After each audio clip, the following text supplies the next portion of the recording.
Saw sparks coming out from the car as if it had a tire.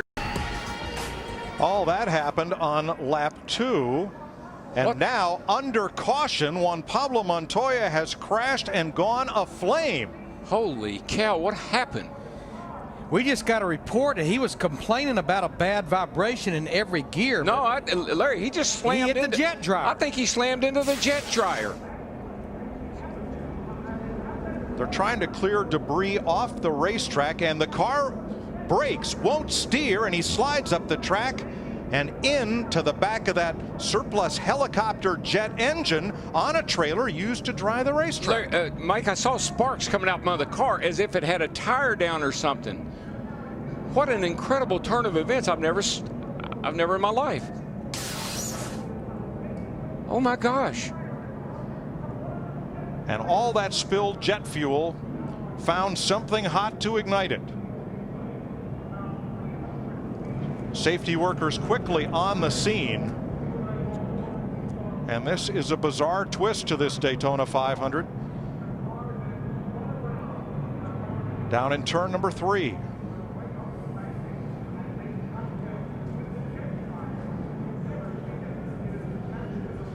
Well, I've seen a lot of things, but I don't think I've ever seen anything quite like this.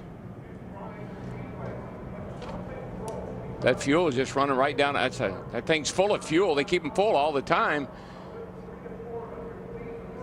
I just wonder what it's going to do to the racetrack. Well, here comes the fire crew. You see the red truck bottom of the screen. They've got to get that out because that fire could damage the racing surface. That's what I was thinking. I mean, you got fuel, it's on fire. It could eat that asphalt right up. It is commonplace for track safety, rescue, track drying vehicles to circulate the track under a caution flag. Drivers must maintain reasonable speed while catching up the pack and avoid those emergency vehicles. They're brightly lit and everything. That's easy to do when you can be under control of your race car. I just wonder if Montoya was going down the back catching up with the field and he didn't know the safety truck was up there. They called him on the radio and said, "Watch that safety truck," and the car darted hard right. Something had to happen. I saw sparks underneath. The car broke, and I don't believe he had steering control. I don't either. I mean, when the car went up the track. When you see the sparks come out from the car, it just looks like it had a flat tire or something happened to it. I don't know how many gallons of jet fuel that thing holds, but I guarantee you it's got several gallons in it. Several, probably 100.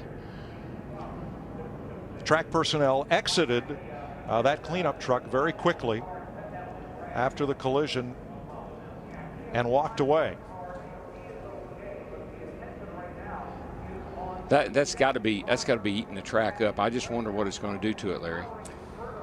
Yeah, that fire's been burning for quite a while now. And let's reiterate, Juan Pablo Montoya climbed from his car and walked quickly away. The car destroyed. He is all right and trying to get what is now a jet fuel fire under control, blazing in turn number 3. But Darrell, I keep going back. We just had gotten a report. They were telling me in my ear that Montoya had a bad vibration in every gear he was putting it in. So something was going on with that 42 car. The race has been red flagged. That means the cars have been stopped well away from the turn 3 scene. They've been red flagged on the back straightaway. And you're looking at what happens when 200 gallons of jet fuel meet a spark or something very hot after a collision like that. Yeah, that thing just burst into flame. I mean, it was unbelievable.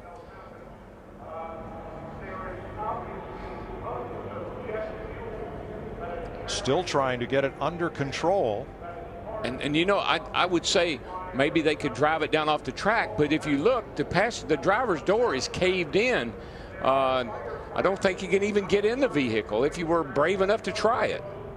Now we've just had pit stops. Everyone from 5th place on back has stopped.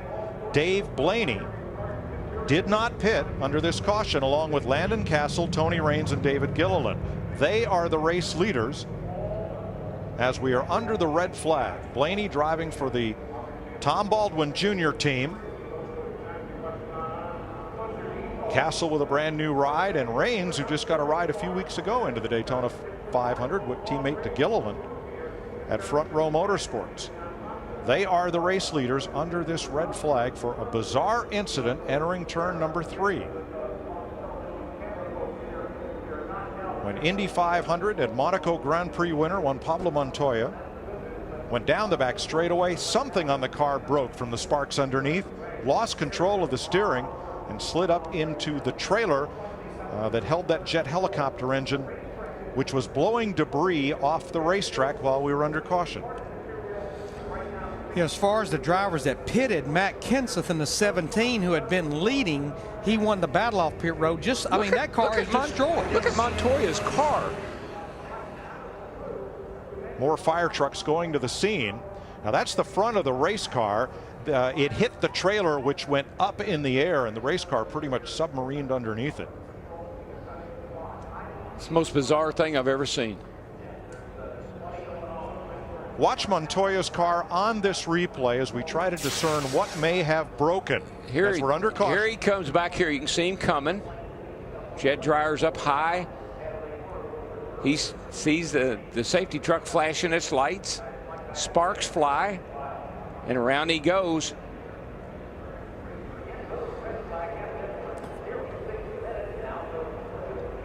Here's a different angle. See the safety trucks up top? Wow. I mean, it just exploded. When it hit it, it just exploded. And he was traveling at a high rate of speed, Oh, yeah. trying to catch back up with the field. Back of the field.